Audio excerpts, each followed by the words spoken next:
San Jose, officially San Jose City, is a third-class city in the province of Nueva Ecija, Philippines. It is the northernmost city of the province. According to the Philippine census of 2010, it has a population of 129,424 people. Before the city was founded by the Spaniards, it is known as Kabaritan, named for the plant commonly seen in the area. With its wide plains, agriculture is the main source of livelihood in the city. It is part of the rice granary of the Philippines, but the agricultural produce of the city also includes vegetables, fruits and onions. It is now a leading producer of onions in the country. Every year the Tanduyong Festival is held on April, coinciding with the annual fiesta to celebrate this. Tanduyong is a variety of onion grown in the area. The city has two pronounced seasons: rainy season from the months of May to November and the dry season in the remaining months. Barangays. San Jose City is politically subdivided into 38 barangays. History. San Jose, years before it became a town, was a wilderness, a veritable hunting ground for wild animals by the inhabitants of its neighboring towns. The earliest inhabitants were known as Negritos, headed by Kapitan Danding, a Negrito convert residing in Pinagquatalan. These early inhabitants depended mostly on hunting and fishing for their livelihood. Some hunters from the neighboring towns found San Jose as a good place for settlers due to its wide and uncleared agricultural land. The first group of settlers made some clearings in the outskirts of the present town. Originally, San Jose was a part of the town Puncan, but later on, because of its nearness to Lupao, it was made a barrio of the latter. The early history of this town was coupled with the early history of Puncan and Lupao.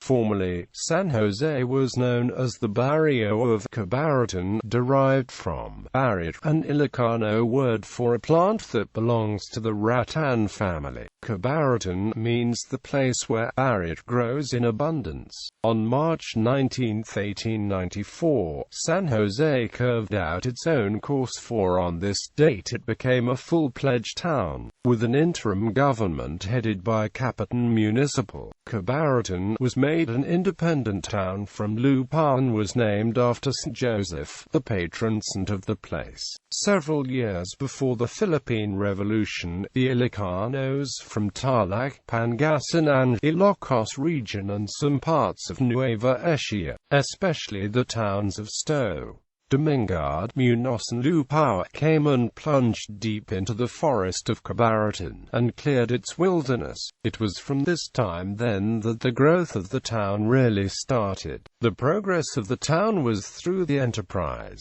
thrift and hardihood of these settlers, headed by Canuto Ramos. During the Spanish regime, the barrio of Kabaritan was a municipal district of Lupao, headed by Teniente Absoluto. Later, when Kabaritan was declared a town in 1894, the head was changed to a Kapitan Municipal. The first man appointed as Kapitan Municipal was Canuto Ramos. He served from 1894 to 1898.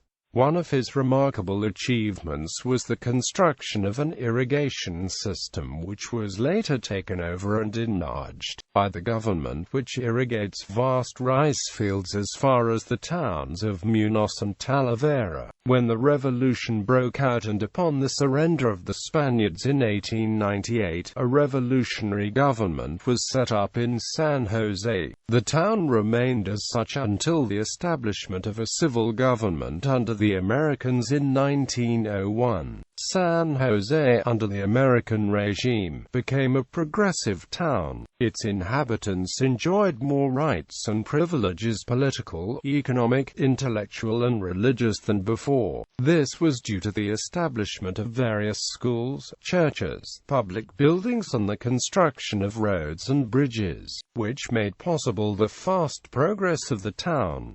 From 1898 to 1900, a military government under the American regime was established. José Cardenas was appointed Capitan Municipal. During his term, the appointment of town officials, the town planning, and the opening of new settlements were among his achievements. The second appointed Capitan Municipal during the military government was Celestino Uvalde, who continued the opening of new settlements and the construction of roads in the Poblacion. When the civil government under the American regime was established, Cornelio Ramos was appointed Capitan Municipal. He continued the construction of roads in the Poblacion, and he also took a hand in the construction of irrigation canals leading to the different barrios of San Jose. In 1904, the Filipinos were given more rights and freedom in choosing the right man to take the reins of the government. An election was held. The first elected municipal president was Crisanto Sanchez. Among his achievements was the construction of roads, the naming of the streets in the Poblacion, and the appointments of municipal officials. Again, Celestino Uvalde was elected municipal president. With the help of his vice president and other municipal officials, he stressed land reforms, which paved the way for equal distribution of lands. The president-elect of 1908 to 1910, Valerio Escobar, concentrated on the construction of roads from Cebu to San Agustin. He also founded the barrios of Star, Barbara and Capasungan. Desiderio de Guzman had a chance to be elected in 1910 and served up to 1912. He had many achievements, but among all these, he paid more attention on the improvements of records in the Poblacion. During the incumbency of municipal president Agapito Carameng, he initiated the construction of a concrete elementary school building which now comprised one of the central school buildings of the San Jose West Elementary School. The improvement of roads, expropriation of lots for the municipal hall and the public market were among his other achievements. The construction of the municipal building and the construction of more roads leading to the barrios were launched by Gregorio Cadhen. He was re-elected to office in 1919 to 1922.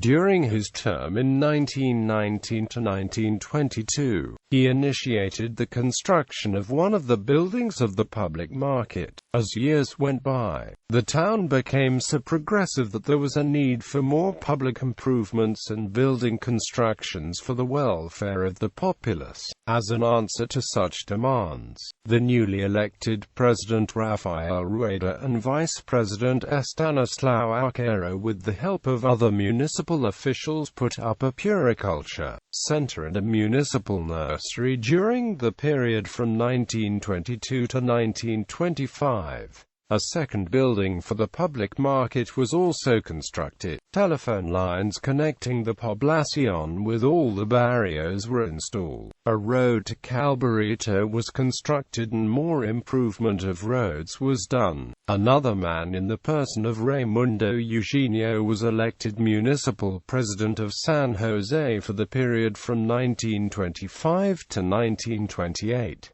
A third building for the public market was constructed and more construction of roads, especially those leading to Andres Bonifacio, were put underway. In 1928 to 1931, Apollonio Pascual and Vice President Victorino Villa were instrumental in putting up the fourth building for the public market and the municipal dispensary. More improvement of roads leading to the barrios was also done. Raimundo Eugenio was re-elected to office. He served from 1931 to 1934 with Vice President Ladislao Bunag. Raimundo Eugenio was called the road-building president of San Jose because of the untiring efforts that he exerted in the construction of many roads, especially roads leading to the barrios of Bagong Bayan, Horizon Tondo and Andres Bonifacio.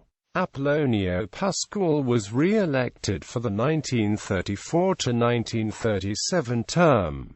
Dimas Tomas was the vice president for the same term. Due to a change on the setup in 1935, which was known as Commonwealth government, the heads of the municipal government came to be known and called alcalde and vice-alcalde. Aside from the construction of more roads, the barrios of Patagla and A Pascual were founded. The waterworks that provides the people of San Jose with drinking water was constructed and installed. The home economics building of San Jose Central School was also constructed. Alcalde Pedro del Pilar and Vice-Alcalde Severino Bautista, under the Commonwealth government, established NARIC buying stations in the town. This was during the term of office from 1937 to 1940. They were re-elected for the 1940 to 1942 term. As a continuation of the policies, the improvement of roads was continued. Due to the outbreak of World War II on December 8, 1941, San Jose became an evacuation center. Evacuees from neighboring provinces, especially those from Manila and suburbs, sought refuge in this town. The tranquility of the place was marred by the bombings of 2 Japanese planes on December 23, 1941. The terror-stricken populace, who suffered heavy casualties, fled to the remotest barrios of San Jose. An emergency government under the Commonwealth was established in the barrio of Parais with Basilio Duran as mayor, appointed by the military forces of the Commonwealth government. The emergency government existed for a short time due to the arrival of the Japanese Imperial forces on January 26, 1942. An emergency government under the control of the Japanese Imperial forces was likewise established in Parais with Matias Bautista as mayor. Due to non-cooperation of the appointed Mayor Bautista, the Japanese army was obliged to appoint Mayor Anastasio Bascos. Enga Casimiro Panahon succeeded him. Mayor Panahon was however murdered by the soldiers of the Japanese garrison of this town for his non-collaboration with them and his guerrilla activities. During the liberation, under the Commonwealth government, Anselmo Patagsil, Pedro del Pilar and Basilio Duran were appointed in succession as mayors of this town by the PCAU of the Liberation Forces. Each served for a short period of time in 1945–1946. They strived once more for the reorganization of the municipal government in cooperation with officials to coordinate the work of the PCAU. These persons helped in the establishment of emergency hospitals, the North Provincial High School and the reopening of elementary schools. On July 4, 1946, the Philippines was granted its independence. There came about a change in our form of government, from Commonwealth to Republic. Under the Republic of the Philippines, Alfonso Villamar was elected mayor with Paulino Margarello as his vice-mayor. Among their achievements were the maintenance of evacuees, pacification campaign, rehabilitation of devastated government building, the establishment of a fire department and a municipal library, and the improvement of roads. In 1954, the barrios of Bagumbayan, Andres Bonifacio, Caridad, San Mauricio, Parang Manga, Santa Barbara, Florida Blanca, Gomez, San Francisco, and Victoria were separated to form the town of Clanera, along with some territory from Talavera and Rizal. Demographics.